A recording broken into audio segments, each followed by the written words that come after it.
누구보다 빠르게 부를 쌓는 천만장자, 그리고 출퇴근길 거리를 지나가던 수많은 평범한 사람들에게 그들의 꿈을 묻고 단시간에 백만장자를 만들어버리는 멘토 사이먼 스퀴블 말하는 수식어입니다. 그는 이렇게 말했죠.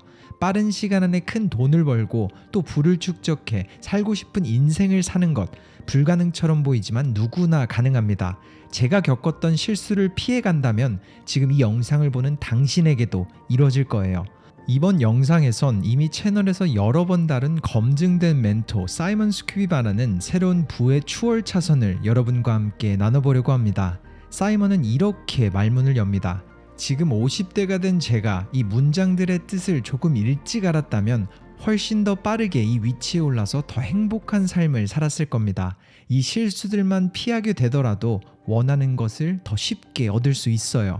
그동안 뻔하게 들렸던 이 철칙들에 담긴 의미가 조금 더 다르게 높은 차원에서 이해되는 순간 작지만 엄청난 변화가 시작됩니다. 이제 커피나 차 한 잔을 들고 영상을 끝까지 집중하면서 듣고 또 생각하세요. 이렇게 자신의 경험을 나눈 사이먼, 그의 첫 번째 부월 차선은 이겁니다. 항상 위험과 함께 가는 방법을 배우기. 그는 말했죠. 위험과 친해지는 연습이 가장 중요합니다. 위험을 느낄 때 생기는 감정인 두려움. 이 두려움은 누구나 가지고 있어요. 당신만 가진 게 아니라는 것을 명심해야 합니다. 저 자신도 아직까지 실패가 두려워요. 이 영상이 많은 사람들에게 닿지 않을까봐 무섭기도 하죠. 즉, 공포와 두려움의 감정은 일반적인 겁니다. 그러니 중요한 건 이 감정에서 도망가지 않는 것이에요. 오히려 항상 공포 쪽으로 기우는 선택을 하고 위험을 조금씩 감수하며 위험과 함께 나아가야 합니다. 많은 사람들은 자신을 속이는 이런 거짓말을 해요. 내가 더 열심히 일할수록, 더 노력할수록 행운의 여신은 내 편을 들어주게 될 거야.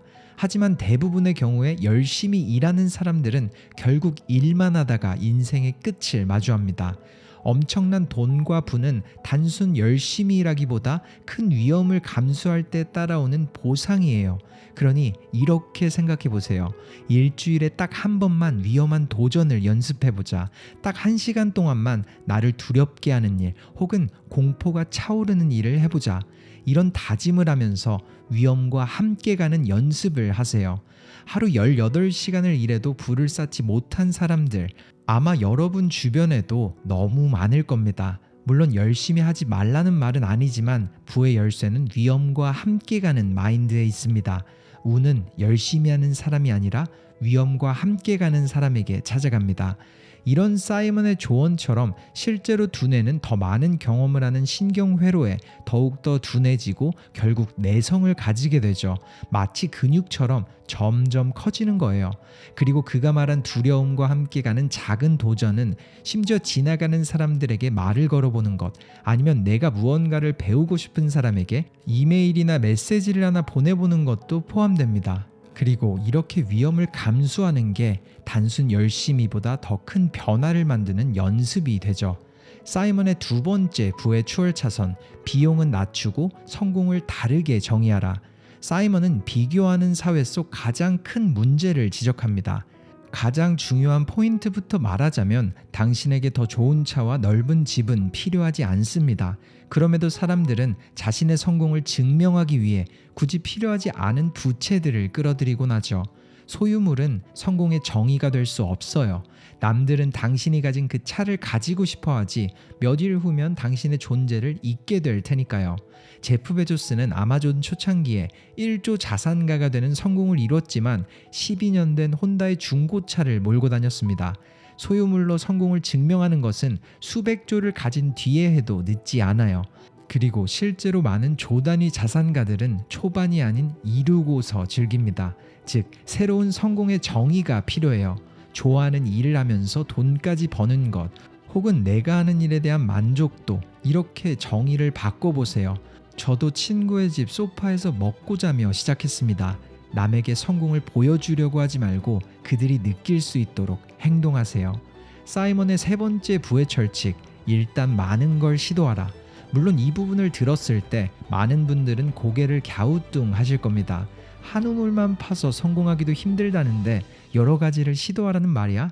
그는 이런 답변을 내놨습니다. 현실적으로 접근해 보자면 대부분의 사람들은 자신을 모릅니다.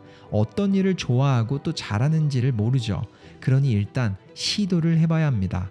제 첫 비즈니스는 잔디 깎는 사업이었는데 옆 동네에 모르는 집 문을 두드리고선 물었죠. 제가 조경관리 사업을 하는데 혹시 잔디를 관리하는 서비스가 필요하신가요? 그리고 저에게 온 대답은 예스였습니다. 그 당시 저는 장비를 사지도 않은 상태였죠. 그렇게 이미 많은 고객을 확보한 후에 장비를 사고 사업을 시작하게 됐어요. 그리고 머지않아서 제가 그 일을 좋아하지 않는다는 걸 깨달았죠. 그래서 저 대신 조경 관리를 해줄 사람을 고용했고 제 자신이 좋아하는 일은 문을 두드리며 세일과 영업을 하는 걸 좋아한다는 걸 찾았습니다. 하지만 시도하지 않았으면 전혀 몰랐을 거예요. 즉, 때론 내가 뭘 좋아할지 모르니까 돈을 쓰는 게 아니라 시도를 먼저 해보세요. 때로 돈은 투자가 아니라 시도를 할 때 쏟아집니다. 이 부분에 대해서 사이먼은 또 다른 중요한 부분을 남기기도 했습니다. 만약 누군가를 찾아가서 영업을 시도했는데 문전박대를 당한 후 나와는 맞지 않는다고 판단하지 말고 계속 도전해서 처음으로 판매를 이룰 때까지는 그 시도를 이어가 보라고 말했죠. 때론 단 한 번의 성공 경험이 엄청난 변화를 만드니까요. 불을 거머쥐는 네 번째 추월차선 힌트. 나와 다른 재능을 가진 사람과 어울려라. 그는 말합니다. 대부분의 사람들은 자신과 비슷한 성향과 어울립니다. 하지만 부와 성공을 위해서 이 부분은 가장 큰 실수가 될 수 있어요. 대부분의 성공이 이루어지는 시점은 나와는 정반대편의 재능을 가진 사람과 만났을 때 말도 안 되는 큰 시너지 효과가 일어납니다. 1 더하기 1이 2가 아닌 10, 아니 100이 될 때는 같은 일이 아닌 전혀 다른 일들이 만날 때 이뤄져요. 만약 당신이 숫자에 약하다면 숫자에 강한 사람과 어울리기 시작하고 창의력이 부족하다면 그런 사람들과, 만약 판매나 영업에 약한 사람이라면 오히려 세일즈라는 재능을 가진 사람과 함께 하세요. 너무나도 쉬운 법칙입니다. 나와 비슷한 거품 속에서 벗어나세요. 그리고 그 도전을 위해서는 평소 내가 가지 않을 법한 곳에서 새로운 사람을 만나는 연습이면 충분할 겁니다. 사이먼의 5번째 추월차선, 저는 이 부분이 너무나도 강력하게 들렸습니다. 원하는 사람을 쫓지 말고 필요한 사람을 노려라. 이게 무슨 말일까요? 사이먼은 이렇게 설명합니다. 아마 이런 말 많이 들어보셨을 겁니다. 나는 진짜 몸 한번 좋아보는 게 소원이야. 운동을 하긴 해야 하는데. 하지만 진짜 변화를 만드는 사람들은 원하는 것에서 그치지 않고 필요를 느끼는 사람입니다. 사랑하는 누군가에게 외면을 받았다거나 혹은 건강검진에서 충격적인 결과를 듣고서 원함이 아니라 무조건적인 필요를 원할 때 변하지 않던 몸에 변화가 생기죠. 즉, 사업이나 아이템을 가지고 있다면 노려야 할 대상은 원하는 사람이 아니라 반드시 필요한 고객들을 찾는 게 중요하고, 나 자신에게도 높은 기준을 세워서 더 이상 변화를 원하는 사람이 아니라 변화가 반드시 필요한 사람이 되어보세요. 오늘은 여기까지만 해도 돼. 이런 마인드를 벗어나서 아니, 반드시 나는 해내고야 말 거야. 이런 마음가짐을 가지는 겁니다. 즉, 원함을 벗어나 필요에 기대어 나아가세요. 사이먼의 6번째 부의 추월차선, 돈이 일하는 법을 배워라. 학교에서는 이 부분을 가르치지 않는다는 게 너무나도 이상하다는 사이먼은 모두가 큰 돈과 부를 쌓기 전에 반드시 이 부분을 이해해야 한다고 경고했죠. 가장 먼저 이해해야 할 문장이 있습니다. 돈이라는 것은 가상현실이다. 실존하는 것이 아니라 우리의 머릿속에 가치를 가진 것으로 인식되는 것일 뿐이죠. 그러니 돈이 어떻게 돌아가는지를 배워야 해요. 가장 쉽게 집으로 이야기를 시작할게요. 여러분에게 집은 자산인가요? 아니면 부채인가요? 대부분은 아마 자산이라고 생각할 겁니다. 왜냐하면 실소유주가 자신의 명의이니까요. 하지만 사실 대부분의 자가는 은행 대출이 많이 들어가 있기에 실소유주는 은행이나 다름없습니다. 그리고 2번째로 자산이 되기 위해서는 소유함으로 얻어지는 수입이 있어야 하죠. 즉, 만약 집을 소유함으로써 매달 일정 금액을 지불하고 있는 상태라면 자산으로 보기는 어려운 게 사실입니다. 그러니 이제 돈을 보는 방식을 바꾸세요. 그렇게 돈을 일하게 만드는 법을 배우는 건 돈을 보는 방식을 바꿀 때 시작됩니다. 이 부분에 대해 도움이 될 큰 힌트를 주자면 돈을 돈으로 보지 말고 가치로 보라는 겁니다. 당신이 제공하는 가치를 많은 사람들이 찾을 때 돈이라는 환상은 당신에게 끌려옵니다. 이 부분을 꼭 곱씹어 보세요. 이번 영상 속 사이먼의 조언이 어떠셨나요? 물론 그는 이 외에도 많은 철칙들을 나눴습니다. 그리고 초반에 말했던 열심히 하기보다 위험을 추구하라는 부분을 언급하며 열심히 하는 것은 기본값이라는 말도 잊지 않았죠. 모두가 열심히 살아가는 세상 속에서 그들과는 다른 인생을 만드는 방법이 위험으로부터 시작하기에 자신의 메시지를 강력하게 전하기 위한 방법이었다고 말했습니다. 남과 같은 행동 혹은 과거의 나와 같은 행동은 내일의 더 나은 나 자신을 만들 수 없습니다. 살다 보면 이 부분을 잊게 되는 것 같아요. 사실 누구나 학교에서 배운 것처럼 투입이 같을 때 결과값도 달라지지 않잖아요.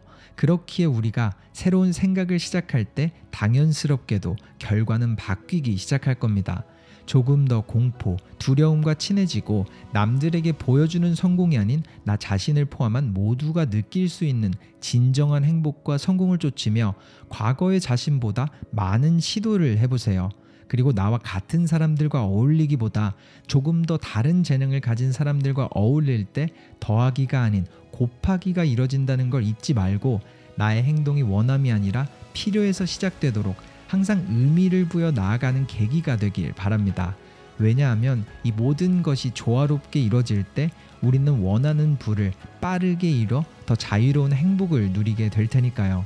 그의 메시지가 닿은 여러분들께 조금씩 달라지는 변화가 함께하길 바랍니다. 그리고 여러분의 다짐을 댓글로 나누며 함께 만드는 변화에 동참해주세요. 감사합니다. 터닝포인트였습니다.